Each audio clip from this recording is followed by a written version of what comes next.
Welcome back, and now we're going to continue on with the blanket stitches, how to start a new thread and end a thread.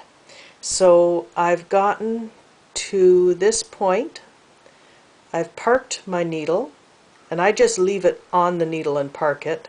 You'll see up here that that's what I've done, and I'll show you how we finish off that thread. But to start a new thread, we're going to take the thread, just get it out here, and I'm going to weave it behind in the back of the work down here. So let's move that there, and again I'm just going to have to sit down and hope to keep this in frame because I can't see the camera now. So I'm going to take my thread and weave it behind.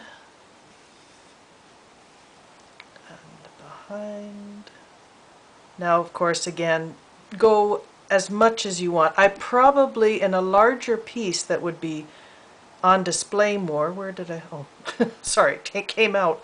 On it, if it were a larger piece, I probably would go further back. But this is a small piece and it's really just for learning, so I'm not going to go too far back. There, and go in. This is the back of the work, just in case you're wondering. In here, in there, and up in here. Okay. And get underneath those two stitches. Alright, so once again, just for simplicity's sake, I've kind of ended the same, or I'll start the same way we started at the very beginning. I'm going to bring my thread, oh, hang on, I need my glasses. Okay, I've got my glasses on so I can see what I'm doing. I'm going to bring my thread up right next to where I had finished. Can you see that? Let me stand up so I can see if you can see that. So this was the last stitch here, and I'm going to come up right next to that last stitch, one thread over. So I'm coming up here, and just as we did in the very, very beginning, I am not going to go down, hang on, I gotta sit down for this. I am not going down here. I'm not going down 4 threads. I'm going to go over 1 thread and down 4. So this stitch will not be completed, just as it was in the beginning, and I'll show you that in a moment. So I'm actually 1 thread over. And I still will put this underneath my needle and bring it up through. And again, it may look like I'm giving it a good tug. I'm not giving a good tug. It's a very light tug. And then we continue on stitching exactly the way we did at the very beginning. This stitch is not done, and you're going to see that in a moment. So I'm just going to park my needle and take this one. This is where, oh no, sorry, that was the one I just finished. This needle, here we go. Okay, now that we've done the stitching along here, I can come back in and finally finish this stitch. And that's exactly what's going to happen up here when we finish. Is we will, and again I apologize, I'm going to have to sit down and look at this closely. That loop of thread that's under there, I actually go underneath it. Can you see that?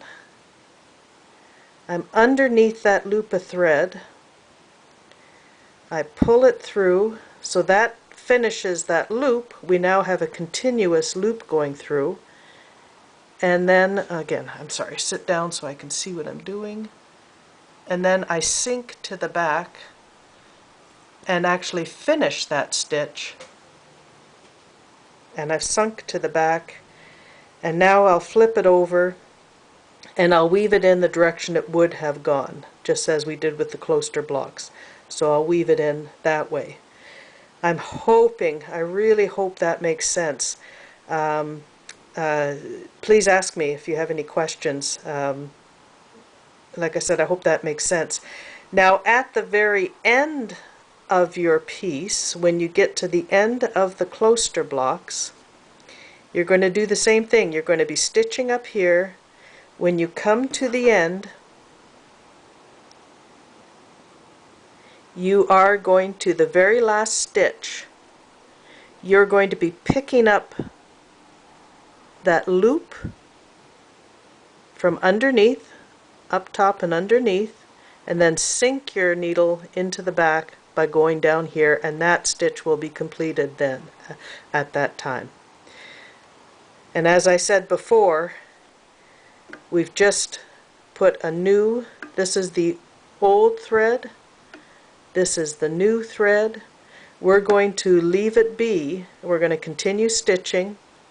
When we get ready to change the next thread is when we come back and we finish that by taking our needle into that loop and sinking it into that stitch. That's when we finally finish that one stitch that we've left open there.